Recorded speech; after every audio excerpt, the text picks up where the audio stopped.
Työelämästä, strategioista ja johtamisesta puhutaan usein aika hienoilla termeillä. Loppujen lopuksi kuitenkin hienoja termejä tärkeämpää on se, että me ymmärretään siitä, mistä me puhutaan. Mä oon Pasi Sillanpää, toiminut aika monellakin eri toimialalla, esimerkiksi rakentamisessa, mainonnan parissa, mobiilipalveluissa, pitkän liikkeenjohdon konsultoinnissa ja viime vuosina erityisesti tuotekehityksen parissa. Tällä hetkellä toimin puolijohdoalan startupissa operatiivisena johtajana ja pääsen tutustumaan samalla aika mielenkiintoiseen toimialaan, jossa on todella paljon erilaisia vaikeuskertoimia. On kemiaa, on fysiikkaa, on politiikkaa ja tietenkin bisnestä.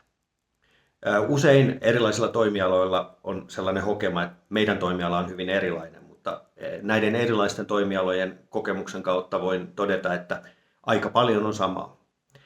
Todella paljon on sellaisia, ei nyt ehkä universaaleja asioita, mutta kuitenkin yhdistäviä asioita, jotka koskee kaikkia.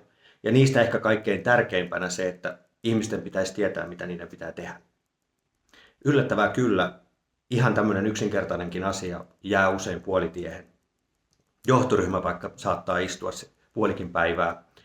Mietitään erilaisia asioita, keskustellaan ja tehdään päätöksiä ja sitten kun joltakin kysyy, että no, mitä siellä johtoryhmässä päätettiin, niin joku toteaa, että siltä pohjalta.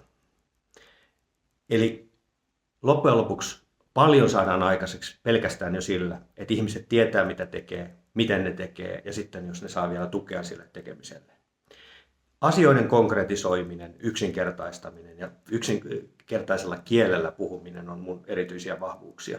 Siksi mua sanotaankin joissakin tilanteissa myöskin tämmöiseksi välikerrosten mieheksi, joka osaa toisaalta tuoda tuolta ylhäältä niitä tosi monimutkaisia juttuja, jotka on tosi hienosti kuvattu, niin semmoisiksi konkreettisiksi ja helposti sanottaviksi asioiksi, joihin on helppo tarttua. Ja toisaalta sitten kertoa työntekijöiden ja toimihenkilöiden näkemyksiä siitä, että mitä sieltä johtamisen puolelta pitäisi tulla, että syntyy se semmoinen keskustelu ja tapahtuu asioita.